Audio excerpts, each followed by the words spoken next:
Welcome back friends, welcome to our study channel move on study. तो friends, आज मैं आप लोगों के सामने ग्रुप डी 2025 के लिए सेट नंबर 11 लेके आ चुका हूँ। और मैं आप लोगों को बताना चाहता हूँ, इसमें आप लोगों के लिए पूरे के पूरे 100 क्वेश्चंस होंगे, जिसमें आप लोगों के लिए मैथमेटिक्स, रीजनिंग, करंट अफेयर के साथ साथ साइंस के भी सारे क्वेश्चंस होंगे। तो आप लोगों के लिए काफ़ी महत्वपूर्ण होगा, just like CBT 1। Now first question is now, 2400 रुपये की राशि पर 20 मार्च 2019 से 31 मई 2019 तक 6.1/4% की वार्षिक दर से प्राप्त साधारण ब्याज ज्ञात करें।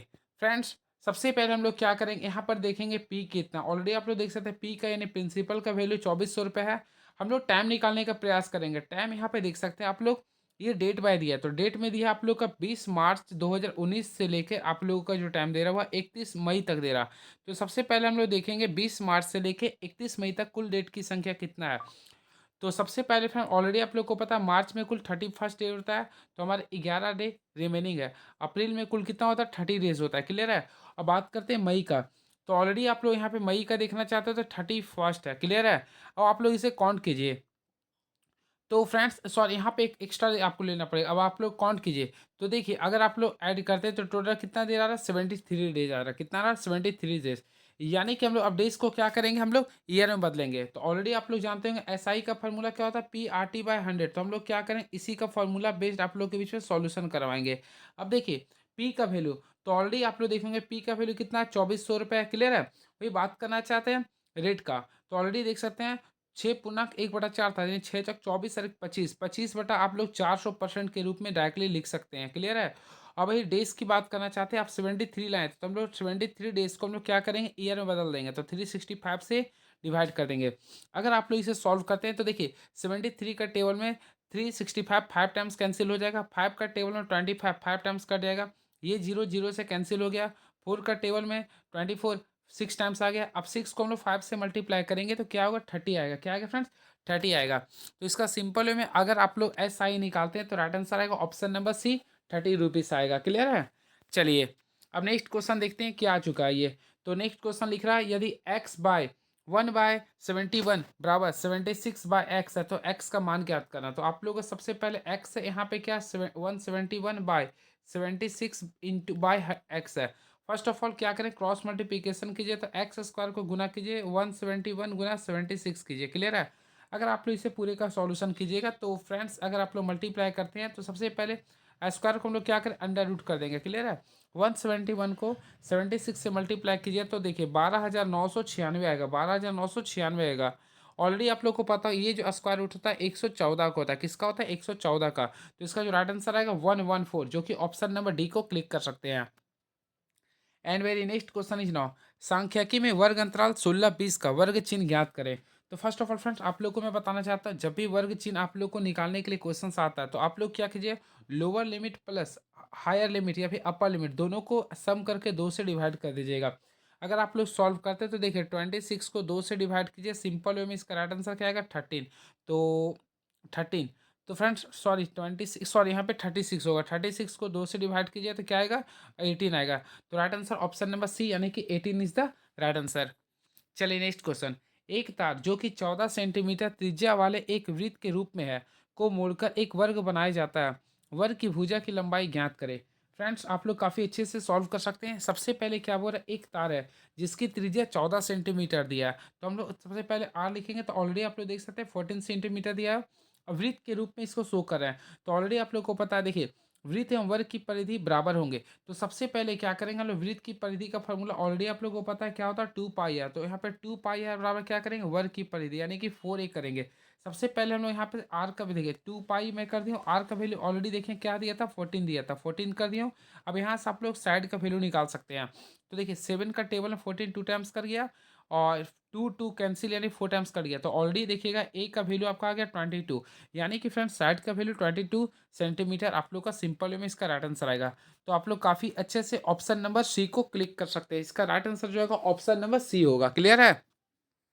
चलिए अब तो क्वेश्चन नंबर हम लोग 5 की ओर चलते हैं, देखते हैं क्या लिख रहा है। 3 व्यक्तियों की आयु का अनुपात 4:7:9 है। 8 वर्ष पहले उनकी कुल आयु 56 थी। सबसे बड़े व्यक्ति की वर्तमान आयु क्या होगी।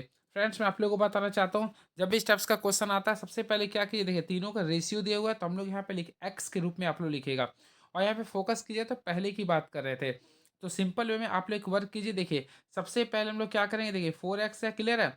इसे भी क्या करेंगे हम लोग 8 से माइनस कर देंगे, क्योंकि पहले की जिक्र कर रहा था, फिर सेकंड में था 7 था, तो हम लोग 7x भी माइनस 8 कर देंगे। उसी प्रकार 9 है तो 9x माइनस 8 कर देंगे, क्लियर है। अब ये तीनों को अगर आप लोग देखिए तो क्या लिख रहा था, 56 था। अब आप लोग यहाँ से सॉल्व कीजिए, तो टोटल अगर सॉल्व कीजिए तो 20x आएगा, 20x का वैल्यू 56 आ जाएगा। और यहाँ पे ऐड कीजिए, तो अगर इसमें आप लोग सॉल्व करें, देखिए -24 आएगा, तो -24 है, इस साइड आएगा तो 24 आ जाएगा, प्लस में आ जाएगा। अगर आप लोग सॉल्व करते हैं तो सिंपल वे में एक्स का वैल्यू हो जाएगा, यहाँ पे 80 को 20 से डिवाइड कीजिएगा तो यानी 4 आ रहा है। क्या आ रहा है फ्रेंड्स, 4 आ रहा है। तो यहाँ पे क्वेश्चन देखिएगा सबसे बड़े व्यक्ति का, तो यहाँ पे देखिए सबसे बड़े का रेशियो क्या था, 9 था।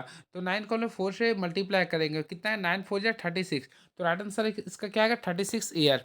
तो इसका जो राइट आंसर आएगा friend, 36 year is the right answer. Option number B is the right answer. चलिए क्वेश्चन नंबर 6 की ओर चलते हैं, देखते हैं क्या लिख रहा है ये। तो अगर आप लोग फोकस करना चाहते हैं तो फ्रेंड ये आप लोग का रीजनिंग का क्वेश्चन है जो काफ़ी इंपॉर्टेंस होने वाला है। तो देखते हैं क्या लिख रहा है ये। सबसे पहले देखिए, इफ 5 में से 5 जाएगा तो 0 बचेगा। उसी प्रकार 7 और 3 में क्या कॉम्बिनेशन कीजिएगा जो कि 64 दे देगा। तो हम लोग क्या करते हैं, 7 माइनस 3 किए तो ऑलरेडी आप लोग को पता है 4 का क्यूब किए तो ऑलरेडी देखिए 64 आ गया, यानी कि ये किया। उसी पर हम 8 में से 2 करेंगे तो 8 में से 2 जाएगा 6 और 6 का क्यूब करेंगे तो फ्रेंड 6 का क्यूब किए तो 216 आएगा। तो राइट आंसर किसका क्या होगा, 216 होगा, क्लियर है। तो आप लोग इसी पैटर्न पे इसको सॉल्व कर सकते हैं। चलिए नेक्स्ट क्वेश्चन, यदि जेड बराबर 52 है और ए सी टी बराबर 48 है तो बी ए टी का मान क्या होगा। सबसे पहले अगर आप लोग फोकस करना चाहते हैं तो जेड का ऑलरेडी आप लोग को पता है। देखिए जेड का अल्फ़ाबेटिकल अरेंजमेंट में नंबर कितना होता है, 26 होता है। और हम लोग क्या करते हैं, 26 को क्या किए फ्रेंड, 2 से मल्टीप्लाई किए तो क्या हो गया, 52 आ गया, क्लियर है। उसी प्रकार हम लोग एक्ट का निकालने का प्रयास करेंगे। तो देखिए हम आप लोग के सामने ए सी टी लिखें, ए का ऑलरेडी पता है 1 होता है, सी का 3 होता है और टी का 20 होता है। तीनों को ऐड कीजिए, 20 3 23 सर 24 हो गया। 24 को भी हम लोग क्या करेंगे, 2 से मल्टीप्लाई करेंगे तो 24 दूनी क्या होता है, 48। तो सिंपल वे में इसका जो राइट आंसर आएगा 48। तो यहाँ पे लिख रहा, हम लोग को इसी पैटर्न का यूज करते हुए बैट का निकालना था। तो देखिए बी ए टी आगे लिखेंगे, फिर इसको हम लोग क्या करेंगे, 2 से मल्टीप्लाई करेंगे। तो ऑलरेडी आप लोग को पता है बी का 2 होता है, ए का 1 कर देंगे और टी का क्या होता है 20। अगर आप लोग इसे जोड़ के फिर 2 से डिवाइड कीजिए, मल्टीप्लाई कीजिए, 2 और 1 3 20, 23 को 2 से मल्टीप्लाई कीजिए क्या आएगा 46।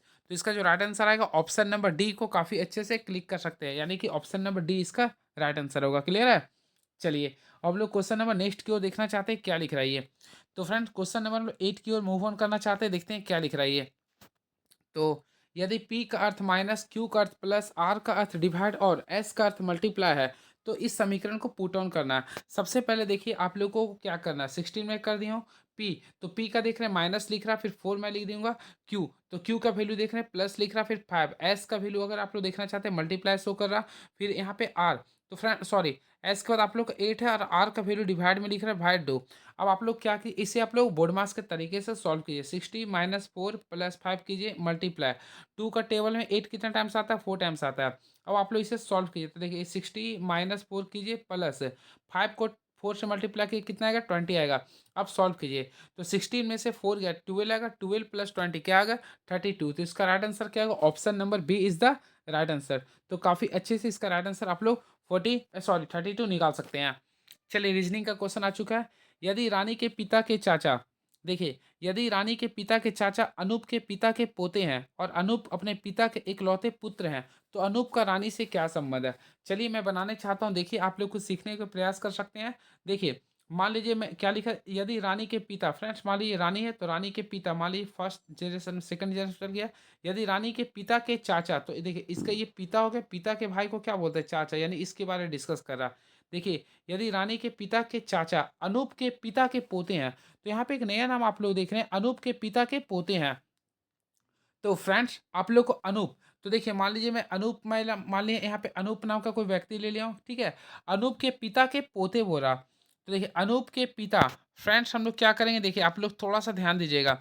देखिए अनूप के पिता, मान लीजिए अनूप है, अनूप के पिता, अनूप के पिता के पोते, तो पोते यानी कि फ्रेंड यहाँ पे आएगा थर्ड जनरेशन में आएगा, क्लियर है, कि पोते हैं। तथा अनूप अपने पिता का इकलौता पुत्र है, यानी अनूप जो अपने पिता का इकलौता पुत्र है, तो अनूप का रानी से क्या संबंध है? तो काफ़ी अच्छे से अगर आप लोग बनाते हैं तो ये रानी जो आपका आएगा इसका क्या परदादा के रूप में आएगा। सिंपल बात है, तो अनूप जो होगा रानी का परदादा होगा। तो ऑरली भी आप लोग बना सकते हैं। तो right answer option number D हो जाएगा। चलिए नेक्स्ट क्वेश्चन। कुछ पेपर कलम है और सभी कलम पेपर है। सबसे पहले फ्रेंड हम लोग क्या करेंगे, देखिए कुछ के बारे में बोल रहा है, कुछ पेपर कलम है। तो देखिए मैं आप लोग को बताना चाहता हूँ, सबसे पहले फोकस कीजिएगा। देखिए ये मान लीजिए कुछ पेपर है, सॉरी, देखिए सबसे पहले ये मान लीजिए पेपर था आपका, मान लीजिए कुछ पेपर है, क्या लिख रहा है, कुछ पेपर कलम है, और फ्रेंड ये कलम है। तो आप सबसे पहले डायग्राम शो किए, कुछ पेपर कलम है। फिर सेकंड में लिख रहा सभी कलम पेंसिल है। तो हम लोग क्या करेंगे, देखिए सभी कलम ये था, अब इसको हम लोग पेंसिल को शो करेंगे, यानी कि सारे कलम क्या है, ये पेंसिल है। तो फ्रेंड्स हम लोग इसे क्या लिखेंगे, पेंसिल लिख देंगे, और आप लोगों को निष्कर्ष निकालना है। तो देखते हैं निष्कर्ष क्या लिख रहा है, उसी के रिगार्डिंग आप लोगों को मैं बताऊंगा।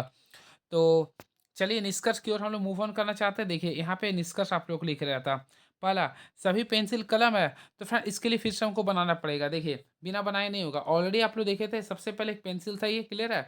और सभी देखिए इस टाइप से आपका ये मैं निकाला था, तो इस टाइप से मैं बनाया था, क्लियर है। तो इस टाइप से आप लोग बना सकते हैं, यानी कि आपका ये क्या था, पेपर था। चलिए मैं पेपर लिख दिया हूँ। फिर उसी प्रकार ये आपका पेंसिल था, क्लियर है, और ये आपका कलम था। तो हम लोग यहाँ पे फोकस करेंगे, क्या बोल रहा, पहला सभी पेंसिल कलम है। तो ऑलरेडी देख सकते हैं सभी पेंसिल कलम नहीं है, तो पहला कैंसिल कर सकते हैं। सेकंड क्या लिख रहा, कुछ पेपर पेंसिल है, तो बिल्कुल कुछ पेपर पेंसिल है, तो option number B is the right answer. तो इसका जो राइट आंसर होगा ऑप्शन नंबर केवल बी होगा, यानी कि ऑप्शन नंबर बी, यानी कि निष्कर्ष दो सही निकलता है। चलिए नेक्स्ट क्वेश्चन देखते हैं क्या लिख रही है। उस आकृति के चयन करें जो निम्नलिखित श्रेणियों के बीच संबंध को सर्वोत्तम ढंग से निरूपित करती है। फार्मासिस्ट, पेशेवर, आर्किटेक्ट्स, बढ़ई। तो फ्रेंड्स हम लोग क्या करेंगे, इसे हम वेन डायग्राम के रूप में प्रयोग करेंगे। सबसे पहले देखिए हम लोग क्या करते हैं, सबसे पहले फ्रेंड्स फार्मिस्ट। तो फार्मिस्ट के अंतर्गत ये देखिए फार्मिस्ट के अंतर्गत ले लेंगे।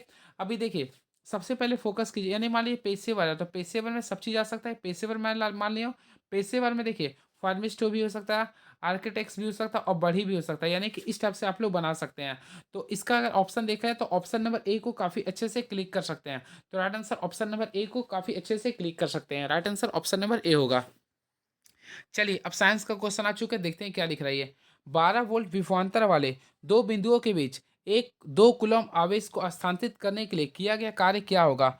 फ्रेंड्स मैं आप लोगों को बताना चाहता हूँ, सबसे पहले याद रखिए यहाँ पे आप लोगों को कार्य बोल रहा है, क्या निकालना है, आप लोगों को कार्य निकालना है। तो ऑलरेडी आप लोगों को पता है, सबसे पहले आप लोगों को पता होगा विभवांतर भी का फॉर्मूला क्या होता है, ऑलरेडी आप लोगों को पता है W/Q होता है, यानी कि आप लोग को विभवांतर का जो फॉर्मूला होता है W/Q होता है। अब इसी के रिगार्डिंग आप लोग W का वैल्यू निकाल सकते हो, W निकालिए तो V इंटू क्यू कीजिएगा, क्लियर है। और V का वैल्यू क्या लिख रहा है 12, और Q का वैल्यू क्या लिखा है 2 कूलम। 12 को 2 से गुना कीजिए, क्या आएगा 24। तो राइट आंसर 24 है, इसका ऐसा मतलब क्या होता है, जूल होता है। तो काफ़ी अच्छे से फ्रेंड्स ऑप्शन नंबर ए को क्लिक कर सकते हैं, यानी इसका जो राइट आंसर आएगा 24 joule is the right answer, clear है। चलिए अब नेक्स्ट क्वेश्चन। यदि किसी ध्वनि तरंग का आवर्तकाल 0.02 सेकेंड है तो उसकी आवृत्ति क्या होगी। फर्स्ट ऑफ ऑल मैं आप लोगों को बताना चाहता हूँ, किसी किसी किसी ध्वनि की आवृत्ति जो होता है उसके आवर्तकाल का उसका अपोजिट होता है, यानी कि व्युत्क्रम होता है। यानी कि फ्रेंड आवर्तकाल का व्युत्क्रम आवृत्ति होता है। The inverse of time period is known as frequency. तो उसी प्रकार हम लोग क्या करेंगे, देखिए सबसे पहले टी अगर आप लोग निकालते हैं तो ये क्या होता है 1/फ्रीक्वेंसी लिख सकते हैं। उसी प्रकार का फ्रीक्वेंसी निकालते हैं तो 1/टी कर सकते हैं, क्लियर है। तो हम लोग क्या करेंगे, देखिए सबसे पहले 1 की, और टी का वैल्यू क्या होता है 0.02 होता है। हम लोग इसे क्या करें, इस टाइप से हम लोग करेंगे, तो हम लोग इसको डिवाइड करेंगे तो कितना होगा। अब हम लोग देखते हैं इसका क्या आंसर है, 50 हर्ट्स आ रहा है। तो इसका जो राइट आंसर आएगा 50 हर्ट्स, यानी कि इसका जो राइट आंसर आ गया फ्रेंड 50 हर्ट्स आप लोग आंसर ला सकते हैं, क्लियर है। चलिए और ऑलरेडी आप लोग को पता आवृत्ति कैसे हमारा क्या होता है, हर्ट्स से होता है, क्लियर है। चलिए अब नेक्स्ट क्वेश्चन देखते हैं हमारे बीच में क्या लिख रहा है। यदि एक उत्तल लेंस 30 सेंटीमीटर की दूरी पर एक समान आकार का वास्तविक और उल्टा प्रतिबिंब बनाता है तो वस्तु लेंस के सामने किस दूरी पर होगा। सबसे पहले आप लोग क्या कीजिए, देखिए उत्तल लेंस लिख रहा, सबसे पहले उत्तल लेंस से हम लोग यहाँ पे देखिए, यहाँ पे आप लोग का बीम दूरी लिख रहा, प्रतिबिंब दूरी यानी भी का वैल्यू क्या लिखा 30 सेंटीमीटर मैं लिख दूंगा, क्लियर है। और आवर्धन यानी मैग्निफिकेशन का वैल्यू लेंस में हमेशा माइनस, सॉरी दर्पण में माइनस होता है, क्लियर है। अब यहाँ पे फोकस करना चाहते हैं फ्रेंड्स आवर्धन, तो आवर्धन का जो फार्मूला होता है V/U होता है, लेंस के लिए क्या होता है V/U होता है, तो हम लोग क्या करते हैं V/U कर दिए। अब इसी के रिगार्डिंग आप लोग को बनाना पड़ेगा, तो सबसे पहले मैं -1 एम का वैल्यू था, भी का वैल्यू ऑलरेडी 30 था, अब आप लोग यू निकाल सकते हैं। तो यू अगर निकालते हैं तो सिंपल में -30 सेंटीमीटर इसका राइट आंसर ला सकते हैं। क्लियर है? तो इसका जो राइट आंसर आएगा -30 सेंटीमीटर। एंड नेक्स्ट क्वेश्चन, गतिज ऊर्जा सदैव होती है। तो फ्रेंड्स ऑलरेडी आप लोग को पता होगा गतिज ऊर्जा हमेशा क्या होता है, धनात्मक होती है। तो ऑप्शन नंबर ए को क्लिक कर सकते हैं। क्लियर है? चलिए अब मैं नेक्स्ट वीडियो में आता हूँ तो सारे क्वेश्चन को और डीपली बता दूंगा। चलिए thank you so much, please subscribe my YouTube channel move on state. Thank you so much, hope for the best. तो फ्रेंड्स चलिए मैं इस क्वेश्चन को मैं लगातार कंटिन्यू रखता हूँ, सॉरी कुछ प्रॉब्लम हुआ था। चलिए क्या क्वेश्चन लिख रहा है देखिए, गतिज ऊर्जा सदैव होती है। तो ऑलरेडी आप लोग को पता है गतिज ऊर्जा हमेशा क्या होती है, धनात्मक होती है। तो इसका right answer option number A को क्लिक कर सकते हैं। चलिए अब मैं आप लोग को बताना चाहता हूँ सबसे पहले गतिज ऊर्जा। तो गतिज ऊर्जा को हम लोग के ई लिखते हैं यानी काइनेटिक एनर्जी। इसका जो फॉर्मूला होता है हाफ एम वी स्क्वायर, क्या होता है हाफ एम वी स्क्वायर होता है। क्लियर है? जहाँ पे एम जो होता है आप लोग का मास होता है, क्या होता है फ्रेंड्स, मास होता है यानी कि द्रव्यमान। और द्रव्यमान कभी भी ऋणात्मक नहीं होता और वेग का वर्ग भी कभी ऋणात्मक नहीं होता। इस वजह से गतिज ऊर्जा क्या होगा, हमेशा क्या होगा, पॉजिटिव होगा। क्लियर है? बात करना चाहते हैं फ्रेंड एक और ऊर्जा होता है जिससे हम लोग बोलते हैं सॉरी पोटेंशियल एनर्जी। तो पोटेंशियल एनर्जी का जो फॉर्मूला होता है mgh होता है, mgh होता है। क्लियर है? और आप लोगों को मैं बताना चाहता हूँ मैकेनिकल एनर्जी का जो फॉर्मूला होता है, देखिए इस चीज़ को भी आप लोग ध्यान रखिएगा। यानी मैकेनिकल एनर्जी का जो फॉर्मूला होता है kinetic energy plus potential energy. The sum of kinetic energy and potential energy is known as mechanical energy. और इसका फॉर्मूला आप लोग काफ़ी अच्छे से लिख सकते हैं। क्या लिखेंगे, half M V square plus M G H. इस फॉर्मूला को भी आप लोग लिख सकते हैं। क्लियर है? चलिए अब नेक्स्ट क्वेश्चन देखते हैं क्या लिख रहा है ये, विद्युत अपघटन में चालन होता है जब। तो फ्रेंड्स मैं आप लोगों को बताना चाहता हूँ विद्युत अपघटन में चालन होता है जब सकारात्मक और नकारात्मक आवेश की गति मौजूद होती है। यानी कि राइट आंसर अगर देखना चाहते हैं तो आप लोग काफ़ी अच्छे से ऑप्शन नंबर सी को क्लिक कर सकते हैं, जब सकारात्मक और नकारात्मक आवेश की गति मौजूद होती है। वैसे मैं आप लोगों को बताना चाहता हूँ वैसा घोल या विलयन जिसमें विद्युत धारा प्रवाहित करने पर या अपने आयनों में टूट जाते हैं उसे बोलते हैं विद्युत अपघटन। क्लियर है? और फ्रेंड्स आप लोग याद रखिएगा विद्युत अपघटन हमेशा अपघटन में डीसी करंट का प्रयोग होता है यानी डायरेक्ट करंट का प्रयोग लाई जाते हैं। क्लियर है? इसके साथ साथ आप लोग याद कीजिएगा विद्युत अपघटन में धारा का जो प्रभाव होता है प्लस और माइनस यानी कि धन और ऋण यानी कि प्लस और माइनस की वजह से होता है। क्लियर है? इसके साथ साथ याद रखिएगा तापमान के बढ़ने से विद्युत अपघटन का प्रतिरोध घटती है और यह ओम का पालन भी नहीं करता है। और विद्युत अपघटन के विशिष्ट गुरुत्व को हाइड्रोमीटर द्वारा मापा जाता है। इतना मैं जानकारी देने का प्रयास किया हूँ। चलिए क्वेश्चन नंबर 17 देखते हैं क्या लिख रहा है ये, एक 2 सेंटीमीटर ऊंची वस्तु का अवतल दर्पण से 16 सेंटीमीटर की दूरी पर रखा जाता है तो 3 सेंटीमीटर ऊंचा प्रतिबिंब बनाती है, तो प्रतिबिंब की स्थिति क्या होगी। सबसे पहले फ्रेंड्स मैं आप लोग को जिस टाइप से बताता हूँ ध्यान दीजिएगा। क्या लिख रहा है, एक 2 सेंटीमीटर ऊंची वस्तु को अवतल दर्पण से 16 सेंटीमीटर की दूरी पर रखा जाता है तो 3 सेंटीमीटर ऊंचा प्रतिबिंब बनाते हैं, तो प्रतिबिंब की स्थिति क्या होगी। सबसे पहले आप लोग को मैं कंसेप्ट बताना चाहता हूँ, यहाँ पे आप लोग आवर्धन का फार्मूला को याद करना पड़ेगा। ऑलरेडी आप लोग को आवर्धन का फार्मूला क्या होता है यानी h1/h कर लीजिए, यानी कि प्रतिबिंब की ऊंचाई बटा वस्तु की ऊंचाई का अनुपात को आवर्धन करते हैं। अब यहाँ पे आप लोगों को क्या करना है, v/u करना है। ऑलरेडी आप लोग दर्पण में क्या करते हैं, -v/u करते हैं। अब इस कंसेप्ट को यूज करना है। देखिए यहाँ पे देखिएगा तो प्रतिबिंब को चाहिए, तो ऑलरेडी प्रतिबिंब को चाहिए 3/2 लिख रहा है तो मैं यहाँ पे 3/2 कर दिया हूँ। क्लियर है? इसके साथ साथ देखिए माइनस में कर दिया भी, तो v का वैल्यू आप लोगों को निकालना है तो मैं v रहने दिया u। तो ऑलरेडी आप लोगों को पता है u हमेशा माइनस में होता है, क्या होता है फ्रेंड, माइनस में होता है। तो यहाँ पे मैं -16 कर दिया हूँ। क्लियर है? अब यहाँ पे आप लोगों को बोल रहा तो प्रतिबिंब की स्थिति क्या होगी। सबसे पहले देखिए माइनस माइनस में ये कैंसिल कर दिया, 2 का टेबल में आप लोग का 16 आता है 8 टाइम्स में। अगर आप लोग v का वैल्यू निकालेगा तो देखिए 3 को 8 से मल्टीप्लाई के कितना आएगा 24। तो राइट आंसर क्या होगा 24 सेंटीमीटर। क्लियर है? तो आप लोग काफ़ी अच्छे से इसका राइट आंसर ला सकते हैं 24 सेंटीमीटर, यानी ऑप्शन नंबर सी को आप लोग क्लिक कर सकते हैं। आई होप आपको क्लियर हुआ होगा। नेक्स्ट क्वेश्चन, निम्नलिखित में कौन सी नदी कर्नाटक में कुंचिकल जलप्रपात बनाती है। तो फ्रेंड्स आप लोग को ऑलरेडी पता होगा कुंचिकल प्रपात जो बनाती है कर्नाटक में वराही नदी। कौन सी नदी होती है, वराही नदी। तो ऑप्शन नंबर ए को क्लिक कर सकते हैं। और वैसे चलिए मैं आप लोग को बताना चाहता हूँ भारत का सबसे ऊंचा जलप्रपात जो होता है कुंचिकल होता है। इस चीज़ को भी आप लोग याद कर लीजिएगा। और इसका जो ऊंचाई होता है 455, याद रखेंगे 455 मीटर होता है। चलिए नहीं चला। तो फ्रेंड्स हम लोग अब नेक्स्ट देखते हैं क्या लिख रहा है ये। चलिए इसी के रिगार्डिंग मैं आप लोग को बताना चाहता हूँ, आप लोग फोकस कीजिएगा। चलिए हॉटस्पॉट खोल दिया, ठीक है। चलिए नेक्स्ट क्वेश्चन देखते हैं क्या लिख रहा है ये। तो हम लोग के बीच में नेक्स्ट लिख रहा है, खेल से संबंधित किस व्यक्ति को पायोपी एक्सप्रेस भी कहा जाता है? तो you know that friends, already आप लोगों को पता होगा खेल से संबंधित किस व्यक्ति को पायोली एक्सप्रेस कहा जाता है। तो मैं आप लोगों को बताना चाहता हूँ, पायोली एक्सप्रेस के नाम से फेमस जो है उनका नाम है पीटी उषा, पीटी उषा। तो ऑप्शन नंबर सी को क्लिक कर सकते हैं, यानी इसका राइट आंसर होगा PT Usha. Option number C को क्लिक कर सकते हैं। क्लियर है? चलिए मैं कुछ कुछ एक्स्ट्रा फैक्ट्स बता देना चाहता हूँ जो आप लोग के लिए काफ़ी महत्वपूर्ण होगा। 1 मिनट फ्रेंड्स, देखिए मांडली, तो ऑलरेडी आप लोग को पता है मांडवी नदी जो है गोवा में स्थित है। क्लियर है? देखिए आप लोग कुछ कुछ मैं एक्स्ट्रा बताता हूँ। देखिए आता है क्वेश्चन, फ्लाइंग सिख किसे कहते हैं? तो मिल्खा मैन को बोलते हैं। टर्मिनेटर किसे कहते हैं? तो हरभजन सिंह को कहते हैं। क्लियर है? और ब्लैक पर्ल किसे कहते हैं? तो पेले को कहते हैं। इस चीज़ को भी आप लोग ध्यान में रखिएगा। चलिए ये मैथ्स का क्वेश्चन है, चलिए देखते हैं मैथ्स क्या लिख रहा है ये। यदि under root 5 plus cube X बराबर 3 है तो एक्स का मान ज्ञात करना है। फ्रेंड्स मैं आप लोगों को बताना चाहता हूँ, जब भी स्टेप्स का क्वेश्चन है तो ऑप्शन चूज करके आप लोग बना सकते हैं। जैसे इसमें हम लोग मान लीजिए 64 वैसे इसका राइट आंसर है, मैं आप लोगों को दिखाना चाहता हूँ। देखिए आप लोग को चेक करना एग्जाम में, तो आप लोग इस स्टेप से 5 कीजिएगा। फिर देखिए ये आप लोग को क्यूब रूट निकालना, यहाँ पे 64 ले दीजिए। अब सॉल्व कीजिए इससे। देखिए ये आप लोग को स्क्वायर में 5 है, ऑलरेडी आप लोगों को पता है 64 किसका क्यूब रूट होता है? 4 का होता है। अब 5 और 4 क्या होता है? 9। 9 किसका स्क्वायर रूट होता है? आप लोग को ऑलरेडी पता है 3 का। देखिए आप लोग को आ गया ना 3। तो इस टाइप से आप लोग ऑप्शन मेथड से भी आप लोग बना सकते हैं। क्लियर है?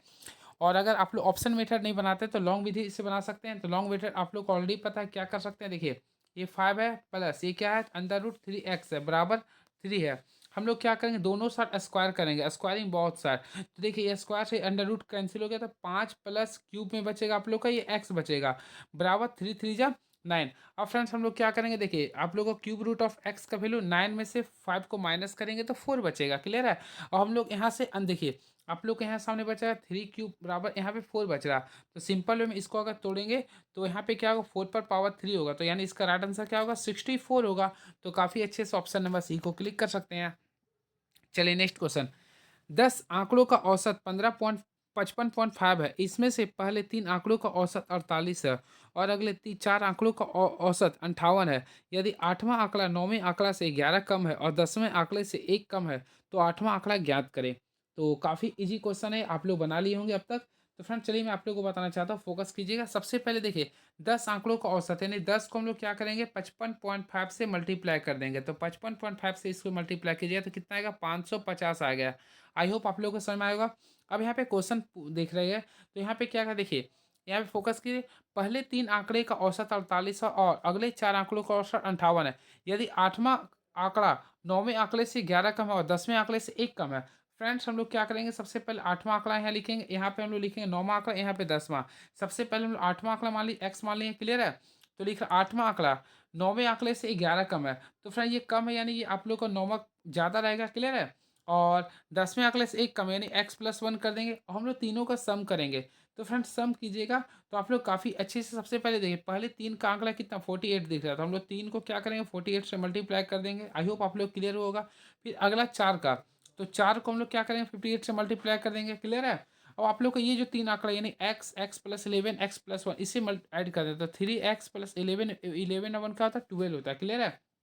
बराबर क्या करेंगे? 550 करेंगे और आप लोग ऐड कीजिए। तो सिंपल वे में फ्रेंड्स अगर आप लोग सॉल्व करते देखिए 3 को 48 से मल्टीप्लाई कीजिए। तो सिंपल वे में देखिए इसका तो मैं कलर चेंज करके ऊपर में बना देता हूँ ताकि आप लोगों को दिक्कत ना हो। 3 को 48 से मल्टीप्लाई कीजिए तो 144 आएगा।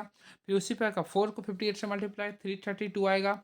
अब यहाँ पे ऑलरेडी आप लोग बनाए थे क्या था? 3x+12 था। अब आप लोग बराबर क्या लिखिएगा? 550। अब आप लोग को x का वैल्यू निकालना है। फ्रेंड्स अगर आप लोग x का वैल्यू निकालते हैं तो 54 आएगा। तो काफ़ी इजी वे में आप लोगों को मैं बताया था, इसका राइट आंसर क्या आएगा? 54 इज द राइट आंसर।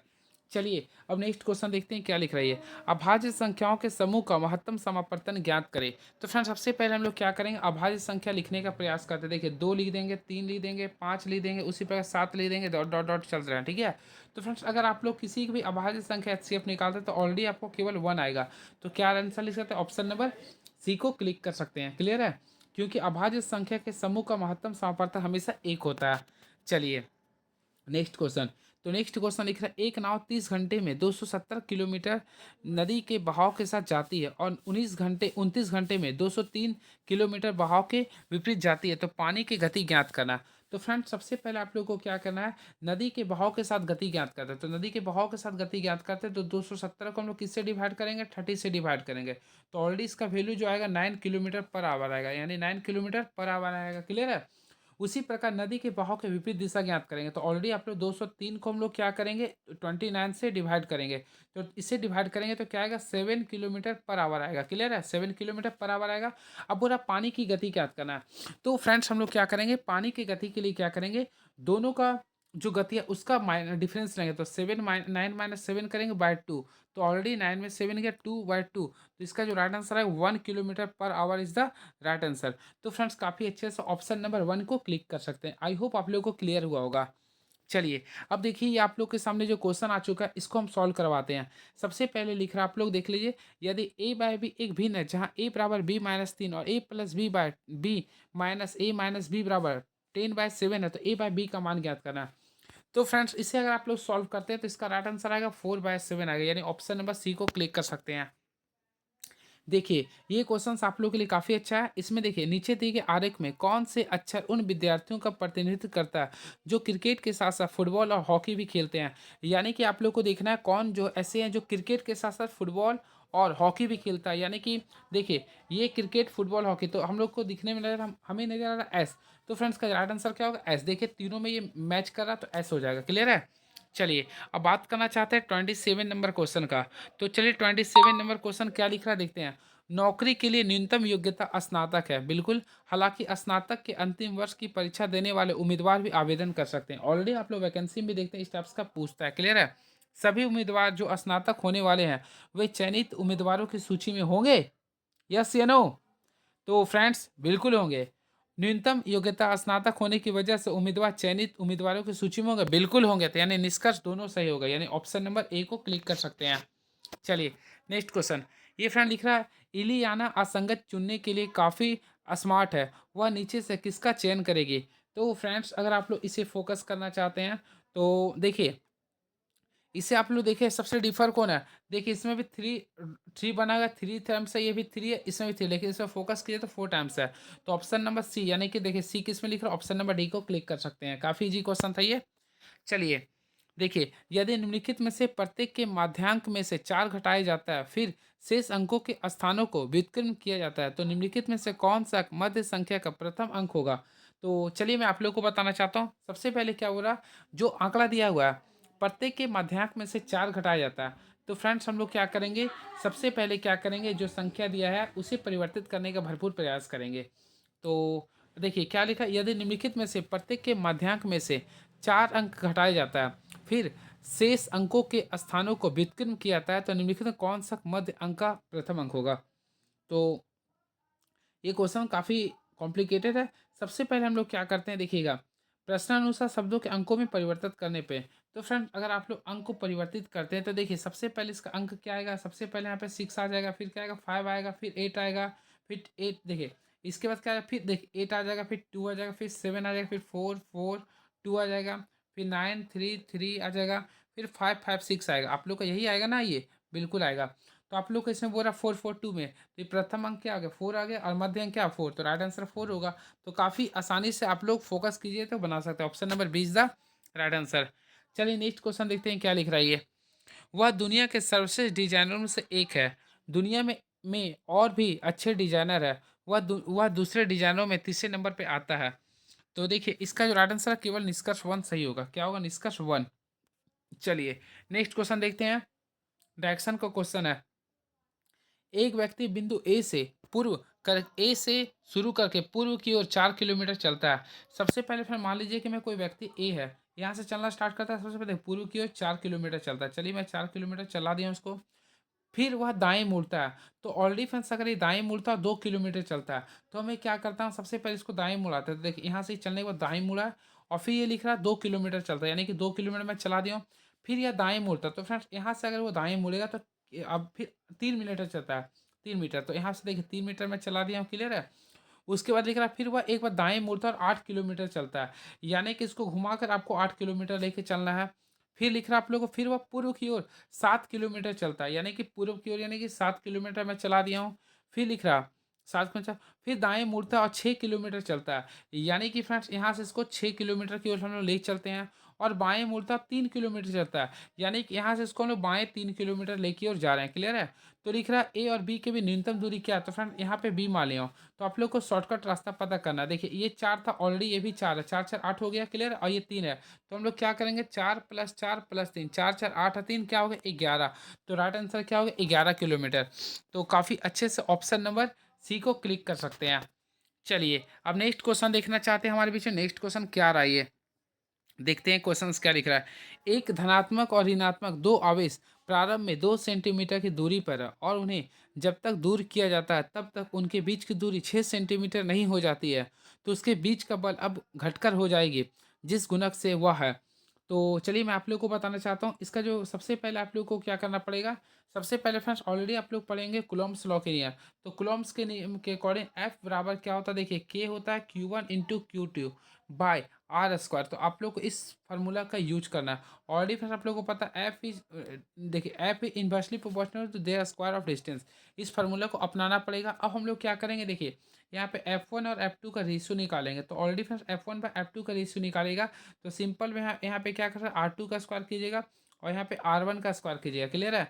तो फ्रेंड देखिए यहाँ पे लिखेंगे F1 और यहाँ पे क्या लिखेंगे F2। अब आप लोग सॉल्व कीजिए। तो देखिए R1 का वैल्यू क्या था 6 था और R2 का वैल्यू 2 था। अब हम लोग इसका होल स्क्वायर कर देंगे। तो देखिए 6 का स्क्वायर 36 होता है, 2 का स्क्वायर क्या होता है 4। तो यहाँ से कीजिए 9 टाइम्स आ रहा है, क्या आ रहा है ये 9 टाइम। तो सिंपल में F का वैल्यू जो निकालेगा 9F2 आ जाएगा। तो right answer option number B को क्लिक कर सकते हैं।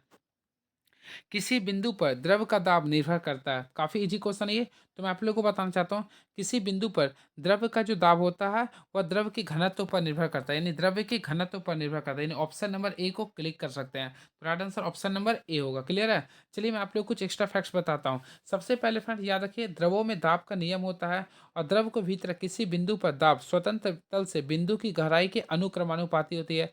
किसी बिंदु पर दाब का द्रव का दाब उसके घनत्व पर ही निर्भर करता है, क्लियर है? चलिए और दाब के लिए फार्मूला इसमें जो होता है फ्रेंड याद करिए PGH होता है, क्लियर है? चलिए विद्युत धारा प्रवाह होता है। तो ऑलरेडी आप लोग को पता है विद्युत धारा आवेशों के प्रवाह को विद्युत धारा कहते हैं, यानी कि इलेक्ट्रिक चार्ज का लिख सकते हैं। यानी ऑप्शन नंबर सी को बी को क्लिक कर सकते हैं। चलिए ऑलरेडी फ्रेंड्स आप लोग को फार्मूला पता होगा आई बराबर क्या होता है, देखिए आवेशों का प्रवाह यानी आवेश को क्यू कर सकते हैं बाय टी। यानी कि आप लोग इस टाइप से फार्मूला भी लिख सकते हैं, क्लियर है? चलिए आप लोग को ऑलरेडी पता है विद्युत धारा क्या है, एक प्रकार का अदिश राशि है। क्या ये अदिश राशि है? चलिए अब इसका एसआई मात्रक क्या, देखिए विद्युत धारा का एसआई मात्रक होता है एम्पियर। देखिए अब इसका कूलम होता है, समय का सेकंड होता है। तो कूलम पर सेकंड को हम लोग क्या बोलते हैं एम्पियर। इस टाइप से भी आप लोग को ध्यान में रखना पड़ेगा, क्लियर है? चलिए कुछ और एक्स्ट्रा फैक्ट्स बताते हैं। देखिए किसी चालक के अनुप्रस्थ काट के क्षेत्रफल से प्रवाहित धारा को विद्युत धारा घनत्व कहते हैं। यानी कि फ्रेंड्स आप लोग याद रखें एक होता है धारा घनत्व और धारा घनत्व जो होता है सदिश राशि होता है। इस क्वेश्चन को भी पूछा जाता है। सबसे पहले धारा घनत्व को हम लोग जे से डिनोटेड करते हैं और ये जो फार्मूला होता है देखिए विद्युत धारा बाय क्षेत्र होता है, यानी कि एरिया। यानी कि इस प्रकार आप लोग लिख सकते हैं, क्लियर है? और इसका जो एस एम आता है विद्युत धारा कैसे मतलब कहते हैं एम्पियर और क्षेत्रफल का क्या होता है मीटर स्क्वायर। तो ampere per metre square, ampere per metre square is the ऐसा unit of current density, clear है? और फ्रेंड एक एम्पियर बराबर होता है 3 × 10⁻⁹ स्टेट एम्पियर होता है। इस चीज को भी आप लोग याद कर सकते हैं। चलिए नेक्स्ट क्वेश्चन, मांसपेशियों का वह भाग संकुचन उत्पन्न करने के लिए सिकुड़ता है क्या कहलाता है? तो ऑलरेडी आप लोगों ने बताया था मांसपेशियों का वह भाग जो संकुचन उत्पन्न करने के लिए सिकुड़ता है वह एक्टिन कहलाता है। क्या कहलाता है ये एक्टिन। तो right answer option number C को क्लिक कर सकते हैं। इसका राइट आंसर होगा ऑप्शन नंबर सी। चलिए बात करते हैं एक्टिन का। तो friends actin globular multi functional protein का एक परिवार है जो मैक्रो फिल्ट्रेंट बनाता है। इसके साथ साथ फ्रेंड्स मैं बात करना चाहता हूँ अधिपेशिका का। तो देखिए अधिपेशिका क्या होता है, अधिपेशिका कंकाल की मांसपेशी से घिरे होता है। ये क्वेश्चन पूछता है ये। तो अधिपेशिका जो होता है कंकाल की मांसपेशी से खींचे होते हैं, क्लियर है? इसके साथ साथ फ्रेंड्स आप लोगों को मैं बताना चाहता हूँ यहाँ पे याद रखें पेशियों में थकावट लैक्टिक अम्ल के जमा हो जाने के कारण होता है, क्लियर है? चलिए अब नेक्स्ट क्वेश्चन, पानी में सूर्य के प्रकाश के अभाव में उगने वाले पौधे को क्या कहते हैं? तो ऑलरेडी आप लोगों को पता होगा पानी में सूर्य के प्रकाश के अभाव में उगे पौधे को कवक कहते हैं। क्या कहते हैं फ्रेंड्स? कवक। तो काफी अच्छे से ऑप्शन नंबर डी को आप लोग क्लिक कर सकते हैं, क्लियर है? और कवक के अध्ययन को क्या बोलते हैं? तो आप लोग को मैं बताना चाहता हूँ कवक के अध्ययन को माइकोलॉजी कहते हैं। यानी कवक के अध्ययन को हम लोग क्या बोलते हैं फ्रेंड? माइकोलॉजी कहते हैं। इस चीज को भी आप लोग को ध्यान में रखना पड़ेगा, क्लियर है? ईस्ट मशरूम आदि सभी क्या है प्रमुख कवक होते हैं। और बात करते हैं शैवाल को, तो शैवाल एक प्रकार का स्वयंपोषी होता है। बात करते हैं शैवाल के, तो शैवाल के अध्ययन को हम लोग बोलते हैं फाइकोलॉजी, ये भी आप लोग को याद करना पड़ेगा।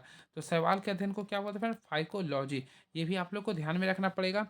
और शैवाल और कवक के, यानी कि फ्रेंड शैवाल और कवक की, सवयक और कवक पर लाइकेन सहजीवी होता है। क्लियर है? इस चीज़ को भी आप लोग को ध्यान में रखना पड़ेगा। चलिए, मानव हृदय का सामान्य धड़कन औसतन प्रति मिनट होती है। तो काफ़ी फेमस क्वेश्चन ये। तो मानव हृदय का सामान्य औसतन जो होती है वह 60 से 100 होती है, जो कि 72 बार वैसे बोला जाता है। तो आप लोग ऑप्शन के अकॉर्डिंग लगा सकते हैं, जिस टाइप से दिया है 60 से 100 लिख सकते हैं। क्लियर है? 60 से 100 लिख सकते हैं। और फ्रेंड्स मैं आप लोग को बताना चाहता हूँ, वैसे आप लोग पढ़े होंगे 1 मिनट में 72 बार धड़कता है, इस चीज़ को ऑलरेडी आप लोग पढ़े भी होंगे। क्लियर है? और मैं आप लोग को बताना चाहता हूँ, एक स्वस्थ मनुष्य 1 मिनट में औसतन 16 से 80 बार सांस लेता है। क्लियर है? और एक स्वस्थ मनुष्य का जो रक्तचाप होता है, इस चीज़ को भी आप लोग लिख लीजिए। एक स्वस्थ मनुष्य का जो रक्तचाप होता है 180 120/80 होता है, एमएमएचजी होता है। क्लियर है? इस चीज़ को भी आप लोग को ध्यान में रखना पड़ेगा। क्लियर है? इसके साथ साथ फ्रेंड्स आप लोग को बताना चाहता हूँ, मानव के हृदय में देखिए, मानव के हृदय में कुल 4 कोष्ठक होते हैं, 4 कोष्ठक होते हैं। इस चीज़ को भी आप लोग को ध्यान में रखिएगा। क्लियर है? 4 कोष्ठक होते हैं, जिसमें देखिए 2 अलिंद होते हैं और 2 निलय होते हैं। और फ्रेंड मैं आप लोग को बताना चाहता हूँ, देखिए इस टाइप से होता है, यानी ये आप लोग का होता है दायां अलिंद। देखिए ये आप लोग का, सॉरी, ये बायां अलिंद होता है, यानी कि लेफ्ट अलिंद। अलिंद यानी ऑर्लिकल होता है। और ये आप लोग का लेफ्ट वर्टिकल होता है। क्लियर? निलय बोलते हैं। और ये राइट ऑरिकल यानी अलिंद लिख सकते हैं, और इसको लेफ्ट अलिंद लिख सकते हैं। तो इस टाइप से भी आप लोग काफ़ी अच्छे से, सॉरी, राइट ये लिख सकते हैं, इस टाइप से करते हैं। और इसमें फ्रेंड्स याद रखिए, ये जो अलग जो करता है, इसे हम लोग बोलते हैं सेप्टम, यानी शुद्ध खून को अशुद्ध खून से जो अलग करता है उसे बोलते हैं सेप्टम कहते हैं। क्लियर है? तो इस चार चीज़ों को आप लोग ध्यान में रखिएगा। चलिए अगला क्वेश्चन, वर्ष 1878 में ब्रिटिश भारत में निम्नलिखित में से कौन सा एक्ट अधिनियम किया गया था? तो काफ़ी अच्छा क्वेश्चन है ये। तो फ्रेंड्स मैं आप लोगों को बताना चाहता हूँ, वर्ष 1878 में ब्रिटिश भारत में देसी प्रेस एक्ट अधिनियम लाया गया था, यानी देसी प्रेस एक्ट अधिनियम लाया गया था। तो ऑप्शन नंबर सी को क्लिक कर सकते हैं। क्लियर है? और इसे वर्नाक्यूलर प्रेस एक्ट भी कहते हैं, यानी कि इसे हम लोग क्या बोलते हैं? Vernacular press act. देखिए मैं लिख देता हूँ, वर्नाक्यूलर प्रेस एक्ट इसे कहते हैं। इस क्वेश्चन को आप लोग याद कर लीजिए। क्लियर है? और मैं आप लोग को बताना चाहता हूँ, ये जो आया था 1778 में आया था, वर्नाक्यूलर प्रेस एक्ट 1878 में आया था। और ये लॉर्ड लिटन के काल के समय आया था। इस चीज़ को भी आप लोग काफ़ी अच्छे से याद कर सकते हैं, यह लॉर्ड लिटन के कार्यकाल में आया था। क्लियर है? और वर्नाक्यूलर प्रेस एक्ट के द्वारा देसी भाषाओं के समाचार पत्रों पर कठोर प्रतिबंध लगा दिया गया था। इस चीज़ को भी आप लोग ध्यान से रख सकते हैं। चलिए, और लॉर्ड रिपन ने 1882 में वर्नाक्यूलर प्रेस एक्ट को रद्द कर दिया था, यानी लिटन लाया था और 82 में रिपन ने इसको रद्द कर दिया था। ये आप लोग के लिए काफ़ी इंपॉर्टेंस था। चलिए नेक्स्ट क्वेश्चन, निम्नलिखित में से किस राज्य ने महिलाओं, ये करंट अफेयर को मैं स्किप करता हूँ। देखिए, जब 125 गुना 139 गुना 145 गुना 160 गुना 175 को 25 द्वारा विभाजित किया जाता तो शेषफल क्या होगा? सबसे पहले फ्रेंड्स मैं आप लोगों को बताना चाहता हूँ, देखिए इसमें 25 से तो डिवाइड वाला कोई संख्या रहेगा ना, तो आप लोग क्या कि डायरेक्टली शून्य लगा दीजिए। क्लियर है? तो आप लोग अच्छे से बना सकते हैं।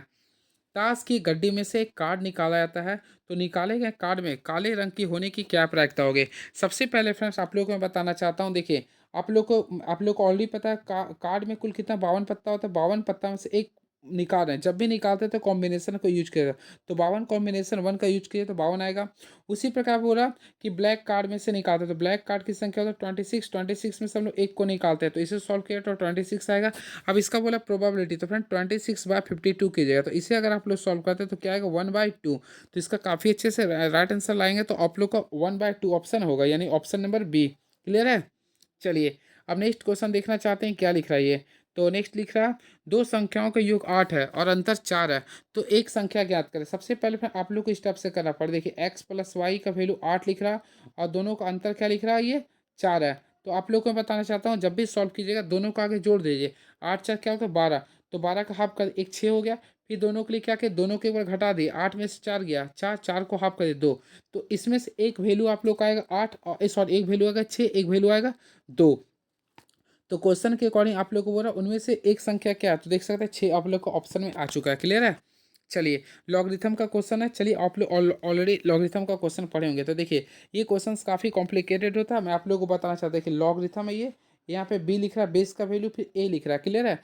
फिर आप लोग यहाँ देख रहे हैं, तो फ्रेंड्स आप लोग को लॉगरिथम यानी लॉग लिख रहा है, यहाँ पे सी लिख रहा है, ये बी, और लास्ट फिर देख रहे हैं लॉग लिख रहा है आप लोग का यहाँ पे ए है और सी है। इसे सॉल्व करना है यानी डिवाइड के रूप में लिखना है। तो सबसे पहले लॉग ए बाय यहाँ पे क्या कीजिए, log A by log B कीजिएगा, सिंपल वे में आप लोग इस स्टेप से लिख सकते हैं। फिर अगर यूज करना चाहते हैं तो यहाँ पे क्या लिखिए, log B, log B by क्या लिखिए, लॉग सी, ये फार्मूला को अपना सकते हैं। फिर अगर यूज करना चाहते हैं तो देखिए इसमें क्या लिखिए, लॉग सी बाय क्या लिख सकते हैं, लॉग ए यूज कर लिए, क्लियर है। और आप लोग कैंसिलेशन का यूज कीजिए। सबसे पहले देखिए लॉग भी कैंसिल हो जाएगा, लॉग सी कैंसिल हो गया, लॉग ए कैंसिल हो, तो क्या आएगा 1। तो इस टाइप से काफ़ी अच्छे से क्वेश्चंस को सॉल्व कर सकते हैं। वैसे मैं आप लोग को एक फार्मूला बता देता हूँ जो आप लोग के लिए काफ़ी इंपॉर्टेंस होगा। याद रखिएगा लॉग रहेगा फ्रेंड्स, और इसका बेस रहेगा, और यहाँ पे ये रहेगा। तो आप लोग इसके लिए फार्मूला क्या कीजिएगा, सबसे पहले जो वैल्यू होता है ऊपर वाला उसे लेते हैं, लॉग बी बाय जो बेस होता है उसे लेते हैं, लॉग बी बाय लॉग ए, यानी इस टाइप से आप लोग काफ़ी अच्छे से सॉल्व कर सकते हैं, क्लियर है। तो ये होता है तरीका। चलिए अब नेक्स्ट क्वेश्चन की ओर मूव ऑन करना चाहते हैं, देखते हैं क्या लिख रहा है। त्रिभुज एबीसी में बीसी के समांतर एक सरल रेखा AB और AD है को क्रमशः D और E पर काटती है। यदि AB बराबर 2 AD है तो D रेशियो BC कितना होगा। सबसे पहले आप लोगों को क्या करना है फ्रेंड, देखिए आप लोग के सामने मैं एक ट्रायंगल को शो किया हूँ, देखिए इस टाइप से आप लोग बना सकते हैं। एक ट्रायंगल A है और इस प्रकार ये ट्रायंगल आपका B है, इस टाइप पर ये आपका ट्रायंगल C है, ठीक है। अब आप लोगों को सॉल्व करना है, ये आपका D है और ये आपका E है, क्लियर है। और मैं आप लोगों के सामने बताना हूँ, देखिए ए बी बराबर क्या लिख रहा है 2AD। तो फ्रेंड्स हम लोग क्या करेंगे, देखिए ए बी बराबर आपके सामने लिख रहा है 2AD, तो मैं लिख दिया हूँ, क्लियर है। और आप लोग को सॉल्व करना है। ऑलरेडी आप लोग देख रहे हैं क्या ये डी पैरेलल क्या लिखा है, डी पैरेलल फ्रेंड आप लोग के सामने BC दिख रहा है, क्लियर है। तो आप लोग को थेल्स थ्योरम का प्रयोग करते सॉल्व कर सकते हैं। तो फ्रेंड थेल्स थ्योरम का प्रयोग करते हुए अगर सॉल्व करते हैं तो डी बाय BC का अगर वैल्यू निकालेंगे तो सिंपल में 1/2 इसका राइट आंसर आ जाएगा, क्लियर है। तो राइट आंसर इसका जो आएगा ऑप्शन नंबर C को क्लिक कर सकते हैं। चलिए अब देखिए नेक्स्ट क्वेश्चन क्या लिख रहा है ये, तो देखिए नीचे देखिए इस श्रृंखला में ऐसे कितने छः हैं जो अपने ठीक बाद वाली संख्या से पूर्णतः विभाज्य है। तो फ्रेंड्स ऐसे आप लोगों को 6 देखना है जो आप लोग बाद वाली संख्या से विभाज्य होगा। सबसे पहले 6 को देखना है, क्लियर है। तो देखिए एक आप लोग का ये 6 यहाँ पे देखिए आप लोग 6 वाला संख्या, और देखिए 6 आप लोग का 3 से डिवाइड हो जाएगा। फिर उसी प्रकार देखिए ये 6 आप लोग का 2 से डिवाइड हो जाएगा, फिर ये 6 आपका 2 से डिवाइड हो जाएगा, और वैसे देखा तो 6 1 से डिवाइड हो जाएगा, यानी 1 2 3 4, यानी राइट आंसर क्या होगा 4 होगा, क्लियर है। तो काफ़ी प्रेजेंट पॉइंट यूज कीजिए तो बना सकते हैं। अगर एक घड़ी के चेहरे को 3 बराबर भागों में बांटा जाए तो क्या लिख रहा है, हर भाग के अंकों का योग बराबर हो तो योग क्या होगा। सबसे पहले आप लोग को मैं बताना चाहता हूँ, सबसे पहले फ्रेंड देखिए घड़ी में कुल 1 से लेके आप लोग को ऑलरेडी पता कुल 12 भाग होते हैं। तो देखिए 1 2 3 4 5 तो हम लोग यहाँ पे 12 तक काउंट करेंगे, क्लियर। तो फ्रेंड इसे अगर आप लोग काउंटिंग करते हैं तो ऐड कीजिए, तो अगर आप लोग सारे संख्या को ऐड कीजिए तो आप लोग के बीच में 78 आएगा, क्या आएगा 78 आएगा, क्लियर है। अब हम लोग क्या करेंगे, इसे 3 बराबर भागों में बांटने का प्रयास करें। तो 78 को आप लोग 3 से डिवाइड कीजिएगा तो सिंपल वे में इसका क्या आएगा 26 आएगा। तो राइट आंसर क्या होगा 26। वैसे मैं आप लोग को बताना चाहता हूँ 1 से लेकर अगर आप लोग 12 को जोड़ना चाहते हैं तो आप लोग फार्मूला तो n × n + 1/2, इस फार्मूला का यूज कर सकते हैं। देखिए 13 छक्के 78, 78 आया था ना, और इससे हम लोग क्या करेंगे 3 से डिवाइड करेंगे, क्या होगा 26। तो ये भी रूल को अपना सकते हैं। चलिए नेक्स्ट क्वेश्चन देखिए क्या लिख रहा है ये, तो ये आप लोग देखिएगा खुद से क्वेश्चन कीजिएगा। चलिए मैथमेटिक्स का क्वेश्चन रहेगा तो मैं बता दूंगा पूरे का पूरे। चलिए अब देखते हैं नेक्स्ट क्वेश्चन 52 में आ चुके हैं, क्या लिख रहा है, रक्त को धमनियों से सिराओं में जिन सूक्ष्म नलिकाओं के माध्यम से प्रवाहित किया था उसे क्या कहते हैं। तो मैं आप लोगों को बताना चाहता हूँ रक्त को धमनियों के सिराओं से जिन सूक्ष्म नलिकाओं के माध्यम से प्रवाहित किया था उन्हें केशिकाएं कहते हैं। क्या कहते हैं, केशिकाएं, यानी कि राइट आंसर देखा है तो ऑप्शन नंबर बी लिखिएगा। फिर से बता रहा हूँ, रक्त को धमनियों के सिराओं से जिन सूक्ष्म नलिकाओं के माध्यम से प्रवाहित किया था उसे केशिकाएं कहते हैं, क्लियर है। अब मैं आप लोग को बताना चाहता हूँ क्वेश्चन आता है रक्त क्या, तो ऑलरेडी आप लोग को पता है रक्त प्रकार का तरल संयोजी उत्तक, इस चीज को भी आप लोग याद रखेगा, रक्त क्या है एक तरल संयोजी उत्तक है, इस चीज को आप लोग को नोट डाउन कर सकते हैं। और शरीर के भार का लगभग 7% रक्त पाया जाता है। उसके साथ साथ फ्रेंड याद रखेगा रक्त में लाल रुधिर कणिकाओं का निर्माण जो होता है वह अस्थि मज्जा में होता है, क्लियर है। और रक्त का थक्का बनाने के लिए अनिवार्य जो प्रोटीन होता है वह फाइब्रिनोजन कहलाता है, क्लियर। इस चीज को भी आप लोग को ध्यान में रखना पड़ेगा, क्लियर है। चलिए अगला क्वेश्चन लिख रहा है हाइड्रोपोनिक्स क्या है, काफ़ी अच्छा क्वेश्चन ये। तो फ्रेंड्स मैं आप लोगों को बताना चाहता हूँ मिट्टी के बिना लेकिन पानी में पौधा उगाना क्या कहलाता है, हाइड्रोपोनिक्स कहलाता है। यानी ऑप्शन नंबर ए को क्लिक कर सकते हैं, यानी राइट आंसर होगा ऑप्शन नंबर ए को क्लिक कर सकते हैं, क्लियर है। चलिए बात करते हैं नेक्स्ट क्वेश्चन का। तो फ्रेंड फसली पादपों का जो अध्ययन होता है वह एग्रोनॉमी कहलाता है। क्लियर है? चलिए अब नेक्स्ट क्वेश्चन क्या लिख रहा है? किस बीमारी की रोकथाम साल्क वैक्सीन की मदद से की जाती है? काफ़ी फेमस क्वेश्चन है ये, तो मैं आप लोगों को बताना चाहता हूँ। साल्क वैक्सीन, देखिए साल्क वैक्सीन की मदद से जिस बीमारी का इलाज किया था उसे बोलते हैं पोलियो। क्या बोलते हैं? पोलियो। तो राइट आंसर होगा ऑप्शन नंबर, सॉरी हाँ, ऑप्शन नंबर क्या होगा? डी को क्लिक कर सकते हैं। तो पोलियो बीमारी की रोकथाम साल्क वैक्सीन की मदद से की जाती है। और खसरा के टीके की खोज मैरिस हिलमैन ने की थी। तो ये भी आप लोगों को ध्यान रखें, यानी खसरा के टीके की जो खोज किया था मैरिस हिलमैन, देखिए मैरिस हिलमैन ने किया था, हिल गया था वो। इस टाइप से मैं आप लोग को याद करवा रहा है। क्लियर है? उसके साथ साथ फ्रेंड्स आप लोग याद रखिएगा। चलिए हाँ, चलिए अब नेक्स्ट वीडियो में आते हैं फ्रेंड, तो आप लोगों को सारी क्वेश्चन को मैं डिटेल से बता दूंगा। चलिए thank you so much, please subscribe my YouTube channel move honestly. Thank you so much.